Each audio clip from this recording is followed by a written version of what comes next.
Dictatorships are confusing. We often have a hard time understanding them. How can we make it so we don't have a hard time understanding them? Well, we know a lot about old history due to looking at the stories that have been passed down. If we apply that same logic to modern history, we can learn about modern history by looking at modern stories. Now, we could look at something like Star Wars or Lord of the Rings and other cult classics to try and understand more about our own history. But I propose we look at the holy grail of modern storytelling, the bionicle movies. But first, I need to give you some background. The year was 2001. The Lego company was doing terrible. But they decided to make a bold choice. They already had some success with the stories driven sets with the Star Wars series, but they decided they needed their own story. Over some time and some thought, they created bionicles. This is an experimental step in the company, and it would eventually evolve into creating other toy lines with their own stories, like Ninjago or Chima. Lego's experiment was a success. This success eventually led to the creation of the original trilogy, and plus the addition of a fourth movie in 2008, and two separate TV shows, around 80 comic books, and a video game, spanning across four different storylines. Because there's so much lore within the Bionicle universe, I'm just going to be talking about the original trilogy. The main evil of the story, Makuta, acts a lot like a dictator throughout it, and you can see his attempted rise to power on multiple occasions. Makuta's rise to power begins on the island of Matanui. Matanui is both the name for the island and the main name for the creator of the realm. First, he has to get rid of the old power, thus being Matanui, and he does that by putting Matanui to sleep.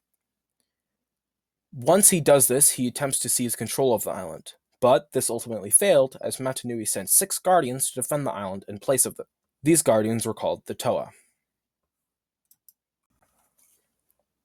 Because Matanui is now gone, there's a power gap on the island. This power gap is filled by the village elders, who oversee the society while being protected by the Toa. Makuta knows that the village elders are weak, and if he overpowers them, he can take control easily. However, the Toa are in his way, so he has to defeat the Toa in order to take control. This attempt fails as the Toa defeat him and banish him from the island, which concludes the first movie. In the second and third movie, we see the island of Metronui. Makuta realizes that this island only has one Toa, and he sees his opportunity to finally seize the power he so desires. Makuta learns a lot after the events of the first movie. He attempts to take power in a more undercover approach. He kidnaps the only village elder and disguises himself as him. This disguise fools the people of the land and tries to lead them into new age security without the need for the Toa. The Toa is then apprehended by Makuta and his lackeys, as he is the only threat to Makuta's rule. But before that happens, the Toa, knowing this, chooses 6 new Toa to defend the island in his stead.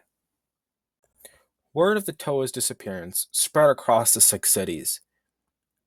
Then, Makuta decides to give a speech, assuring the people that he alone can defend them, and they have no need for a Toa.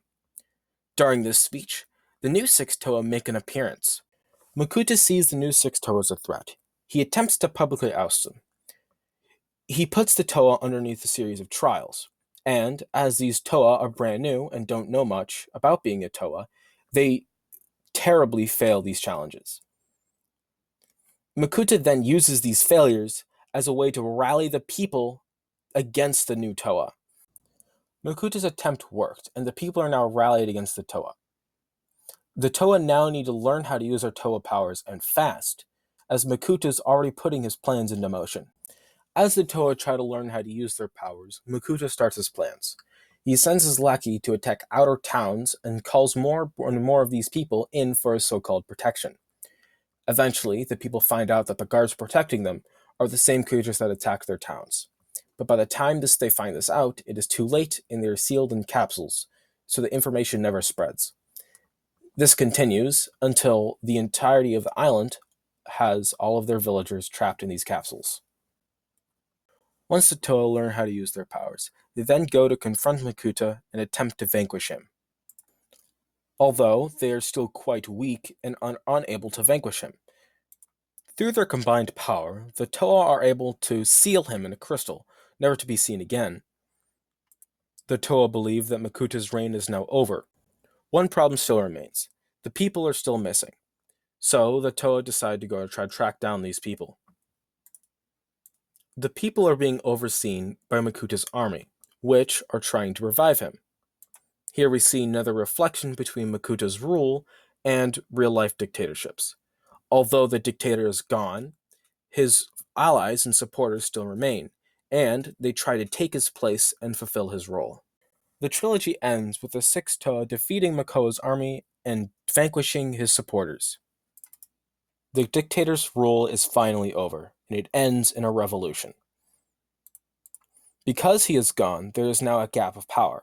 This gap of power is fulfilled by the Toa, who become the new village elders as they release the rest of the people. Well, there you have it. A full overview of the rise and fall of the dictator through the lens of the Bionicle movies. I hope you enjoyed.